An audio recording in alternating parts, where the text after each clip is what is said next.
क्या भारत की आज़ादी का आंदोलन रामचरितमानस से भी प्रेरित था? आइए जानते हैं। क्या आप अवध के उन सन्यासी के बारे में जानते हैं जिन्होंने सीताराम को क्रांति का नारा बना दिया था? इतिहास की किताबों ने हमें बहुत कुछ सिखाया, लेकिन कुछ नायक ऐसे थे जिनके नाम पन्नों के बीच ही कहीं दब गए। एक ऐसा सन्यासी जिसने तलवार तो नहीं उठाई, लेकिन अपनी रामचरितमानस के दम पर ब्रिटिश साम्राज्य की जड़ें हिला दी।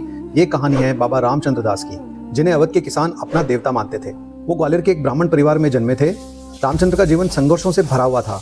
1904 में वो एक गिरमिटिया मजदूर बनकर फीजी गए थे। वहाँ वो गन्ने के खेतों में काम करते थे और गन्ने के खेतों में उन्होंने भारतीयों पर होने वाले जुल्मों को अपनी आंखों से देखा। यहीं से उनके भीतर अन्याय के खिलाफ लड़ने की आग सुलग गई। 1916 में जब वे भारत लौटे तो उन्होंने गेरुआ वस्त्र धारण कर लिया और खुद को बाबा रामचंद्र के रूप में एक सन्यासी बना लिया। बाबा रामचंद्र अवध के प्रतापगढ़ पहुंचे। वहाँ किसान जमींदारों के कर और बेदखली कानून से बहुत त्रस्त थे। बाबा ने किसानों को एकजुट करने का एक बहुत ही अनोखा तरीका निकाला। वो गाँव-गाँव जाते थे और अपने कंधे पर रामचरितमानस रखते थे। उसकी चौपाइयों के जरिए किसानों को समझाते थे कि अन्याय सहना भी अधर्म है। उन्होंने किसानों को एक जादुई नारा दिया, सीताराम। ये सिर्फ भगवान का नाम नहीं था, बल्कि किसानों के बीच एकता और विरोध का ये गुप्त कोड बन गया था। सीता मतलब था शांति और राम का मतलब था शक्ति। जहां भी सीताराम गूंजता, समझो अंग्रेज अफसरों की खैर नहीं थी। 20 में बाबा के नेतृत्व में हजारों किसान इकट्ठा हुए। उनकी ताकत इतनी बढ़ गई कि खुद पंडित जवाहरलाल नेहरू को उनसे मिलने के लिए प्रतापगढ़ आना पड़ा। नेहरू जी भी उनकी संगठन शक्ति देखकर हैरान रह गए थे।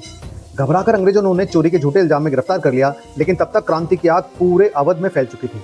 जेल के बाहर हजारों किसान सीताराम के नारे लगाते हुए उन्हें छुड़ाने के लिए पहुंच गए। बाबा रामचंद्र ने सिखाया कि संगठन में कितनी शक्ति होती है। वे एक ऐसे अनसुने नायक थे जिन्होंने आजादी की लड़ाई को महलों से निकालकर गरीब किसानों की झोपड़ियों तक पहुंचाया। ऐसे थे बाबा रामचंद्र दास।